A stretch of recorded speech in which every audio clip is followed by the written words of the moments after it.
क्या ये अनाथ लड़का जो पिछले 10 सालों से हर बार हारता आ रहा है, इस बार अपने भाग्य को बदल पाएगा? आखिर क्यों एक महान आदमी के वंशज को बनना पड़ा चोर, जिसके बाप दादा की शक्ति से कांपती थी धरती? क्यों उसकी हालत हो गई कुत्ते से बदतर? क्यों उसकी गर्लफ्रेंड ने कर दी उसकी पिटाई? और कैसे दुनिया की सबसे खूबसूरत हसीना उसकी बाहों में समाई? मार्शल आर्ट्स एकेडमी में आज दुनिया का सबसे बड़ा टूर्नामेंट होने वाला था। इस प्रतियोगिता का विजेता ही अगला महागुरु बनने वाला था। इस टूर्नामेंट में पूरी दुनिया से लाखों स्टूडेंट्स आए हुए थे और उनमें से एक था विपिन कंबोज। आज के इस महाप्रतियोगिता में मैं ऐलान करती हूँ, इस नंबर 0 से कौन लड़ेगा? मैडम, मेरा नाम विपिन कंबोज है। नाम तब लूंगी जब तुम प्रतियोगिता जीतोगे। अभी तो तुम सिर्फ नंबर 0 हो। तो एक बार फिर से पूछती हूँ, कौन है जो इस नंबर 0 से लड़ेगा? एक सुंदर लड़की ने अखाड़े में कदम रखा। ये कोई और नहीं बल्कि विपिन की प्रेम का अकीरा थी। अरे, ये तो इसकी गर्लफ्रेंड है। मतलब आज ये अपनी ही गर्लफ्रेंड से पिटेगा। सही कहा, और इस बार अपनी बची कुची इज्जत भी गवाएगा। उसने अचानक एक जानलेवा ऊर्जावार विपिन के सीने पर दे मारा। विपिन काफी दूर तक फिसलता चला गया। नहीं, इस बार नहीं, लेकिन एक लड़की पर कैसे वार करूं, और वो भी अकीरा। अकीरा के दूसरे ऊर्जावार से विपिन को दिल में तारे नजर आने लगे और उसे अपने अतीत का एक ऐसा सच याद आया जिसने उसकी पूरी जिंदगी बदल दी थी। विपिन की हार के पीछे छिपा है उसके पिता साहो कंबोज की मौत का रहस्य।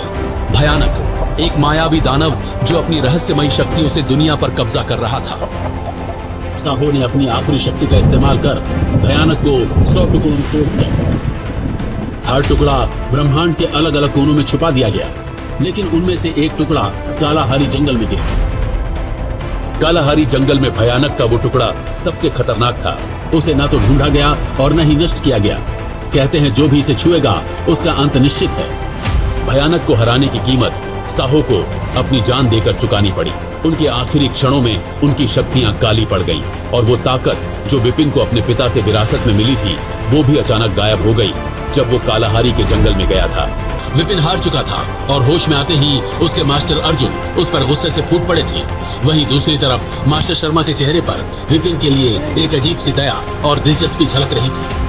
विपिन, तुम अपने पिता के नाम पर केवल बोझ बनकर जी रहे हो। क्या तुम्हें नहीं लगता कि ये बोझ उतारने का वक्त आ गया है?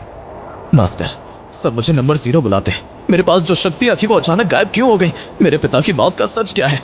सवाल बहुत हैं विपिन, लेकिन जवाब सिर्फ एक है, विधि का विधान। विधि का विधान? ये क्या है? विधि का विधान एक ऐसी किताब है जिसे देवताओं और राक्षसों ने मिलकर लिखा था। इसमें हर मार्शल आर्ट टेक्निक, हर राज और हर शक्ति का रहस्य छुपा हुआ है, लेकिन इसे सिर्फ द्रोण वंशज ही पढ़ सकता है, और वही तुम्हें तुम्हारी ताकतें वापस दिला सकती है। विधि का विधान को लिखने का उद्देश्य था ब्रह्मांड का संतुलन बनाए रखना, लेकिन अगर कोई गलत इरादे से इसका इस्तेमाल करे तो ये किताब उसे और पूरे ब्रह्मांड को बर्बाद कर सकती थी। अगर ये किताब इतनी ही ताकतवर है तो ये है कहाँ? मास्टर सेक की लाइब्रेरी में है। मास्टर सेक? लेकिन उन्होंने तो खुद को दुनिया से दूर कर लिया था। कोई नहीं जानता कि वो कहाँ है। लेकिन किताब वही है जहां तुम्हारे पिता ने इसे आखिरी बार छोड़ा था, पर उसे हासिल करना आसान नहीं है। अगर ये किताब मुझे मेरी शक्तियां वापस दिला सकती है तो मैं इसे जरूर हासिल करूंगा। लेकिन एक बात याद रखना विपिन, इस किताब तक पहुंचने की कोशिश में असफल हुए कई लोग या तो पागल हो गए या फिर हमेशा के लिए गायब है। जब पूरी दुनिया सो रही थी, विपिन ने एक खतरनाक फैसला कर लिया था। वो किताब चुराने के लिए दबे पांव लाइब्रेरी तक पहुंच गया। इतनी बड़ी लाइब्रेरी और इतनी पुरानी किताबें। विपिन की नजर आखिरकार उस किताब पर पड़ती है, क्योंकि सिर्फ द्रोण वंशज ही उस किताब को देख या पढ़ सकते थे। वो किताब एक जादुई ऊर्जा के गोले में रखी है। मिल गई विधि का विधान। अब बस इसे पढ़कर मैं अपनी शक्तियां वापस ला सकता हूँ। ये किताब दुनिया का सबसे बड़ा रहस्य थी, जिसे सुरक्षित रखने के लिए मास्टर सेक ने कई जादुई अलार्म लगाए थे। और जैसे ही किताब चोरी हुई, इसकी खबर पूरे एकेडमी में आग की तरफ फैल गई। घंटी की आवाज सुनते ही मास्टर अर्जुन की आंखें चौकन्नी हो उठती हैं। उन्हें तुरंत समझ आ जाता है कुछ बड़ा गलत हो चुका है। विपिन किताब को अपने सीने से लगाए कालाहारी जंगल के घने पेड़ों के बीच भाग रहा है, और तभी एक जाना पहचाना चेहरा प्रकट होता है, मास्टर अर्जुन। विपिन, तुमने विधि का विधान चुराने की हिम्मत कैसे की? इसे तुरंत वापस दो। ये किताब मेरी है मास्टर। सिर्फ द्रोण वंशज इसे पढ़ सकते हैं, और मैं साहू कंबोज का बेटा हूँ। मुझे कोई नहीं रोक सकता। तुम इस किताब के रहस्य को नहीं समझते विपिन। ये तुम्हें बचाने की बजाय तुम्हें खत्म कर सकती है। और तभी मास्टर शर्मा भी अपने कुछ हथियारबंद नकाबपोश बंदों के साथ वहां पहुंच जाता है। लेकिन उस जंगल में सिर्फ इतने ही लोग नहीं थे। सफेद पोशाक में एक बला की खूबसूरत महिला इन्हें चोरी छुपे देख रही थी। कौन है ये महिला, ये तो वक्त ही बताएगा। तो ये रहा हमारा छोटा चोर और हमारा आदर्शवादी गुरु अर्जुन। मास्टर शर्मा, आप यहाँ कैसे? जहाँ विधि का विधान जाएगा मैं भी वहां जाऊंगा, क्योंकि ये किताब सिर्फ तुम्हें नहीं बल्कि पूरे ब्रह्मांड को बदल सकती है। विपिन, मास्टर शर्मा की बातों में मत आना, वो तुम्हें धोखा दे रहा है। अर्जुन, याद है तुम्हारे माता पिता को बचाने के बजाय साहू ने उन्हें भयानक के सामने मरने दिया था। तभी से तुम विपिन से बदला लेना चाहते हो और धोखा मैं दे रहा हूँ। सच क्या था? विपिन जो अपने सवालों के जवाब ढूंढने निकला था अब एक गहरे भ्रम में फंस गया था। मास्टर शर्मा का सच क्या था? और मास्टर अर्जुन, क्या वो वाकई विपिन की भलाई चाहता था? विपिन, शक्तियां सिर्फ जिम्मेदारी से हासिल होती हैं, चोरी से नहीं। मैंने कोई चोरी नहीं की। ये किताब मेरे लिए है, मेरी ताकत वापस लाने के लिए। विपिन की बातें सुनकर मास्टर अर्जुन की यादों में वो पल ताजा हो गया जब उन्होंने पहली बार मास्टर शेख से विपिन के बारे में बात की थी। मास्टर, विपिन को समझाना मुश्किल हो रहा है। वो एक अच्छा लड़का है, लेकिन हमेशा ध्यान खींचने के लिए कुछ गलत करता रहता है। अर्जुन, वो सिर्फ एक बच्चा है जिसने अपने माता पिता को खोया है। ऐसे अनाथ बच्चे कई बार कुछ ना समझी कर बैठते हैं। मैं जानता हूँ मास्टर शेख, मैं भी अनाथ था। मैं बस ये चाहता हूँ कि विपिन मेरी तरह ही अपनी तकलीफों को अपनी सबसे बड़ी ताकत बना ले। उसे सही राह दिखाओ अर्जुन। उसकी गलतियां उसकी किस्मत नहीं है। याद रखना, विपिन साहू का बेटा है और एक दिन वो अपने पिता की तरह महान बन सकता है अगर उसे सही दिशा मिल जाए। लेकिन तभी कुछ हुआ। अचानक शर्मा के सारे नकाबपोशों ने विपिन को घेर लिया। वो अकेला पड़ गया।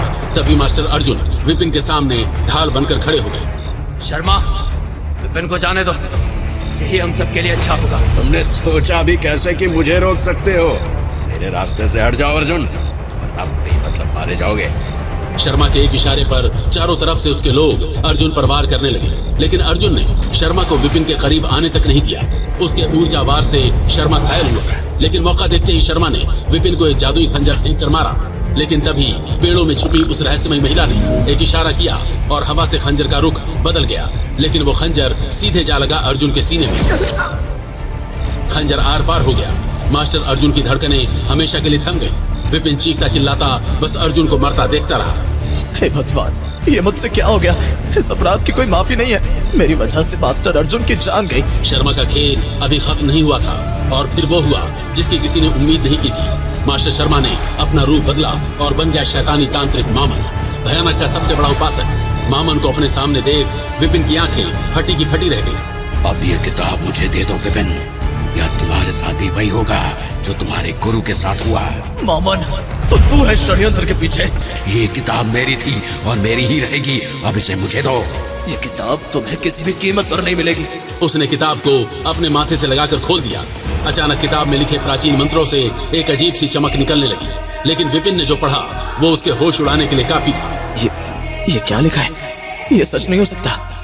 भयानक का आखिरी टुकड़ा तुम्हारे भीतर है। तुम्हारे बिना उसका पुनर्जन्म संभव नहीं। विपिन की आंखें फटी की फटी रह गईं। भयानक को वापस लाने के लिए विपिन का होना जरूरी था।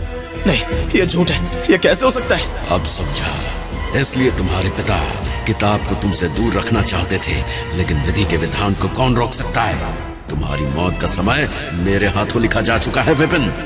विपिन कुछ कर पाता इससे पहले ही मामन के आदमियों ने उसे पकड़ लिया, लेकिन उस रहस्यमयी लड़की के एक इशारे से उसके बाद कालाहारी जंगल में जो हुआ वो विधि के विधान में भी लिखा होना असंभव था। क्या हुआ उस पल में ऐसा? क्या विपिन मामन से अपनी जान बचा पाएगा? आखिर विपिन के शरीर में भयानक का 100वां टुकड़ा कैसे आया? आखिर मामन कैसे करेगा भयानक को जिंदा? क्या होगा भयानक के उस आखिरी टुकड़े का? और कौन थी वो सफेद कपड़ों वाली बला की खूबसूरत महिला? और क्या छिपा है विधि के विधान किताब में? विद्या, विजय या विनाश? आगे की कहानी जानने के लिए देखिए अगला एपिसोड सिर्फ पॉकेट एफएम के यूट्यूब चैनल पर, और नंबर 0 के सारे एपिसोड्स को सुनने के लिए डिस्क्रिप्शन में दी लिंक से डाउनलोड करें पॉकेट एफएम ऐप।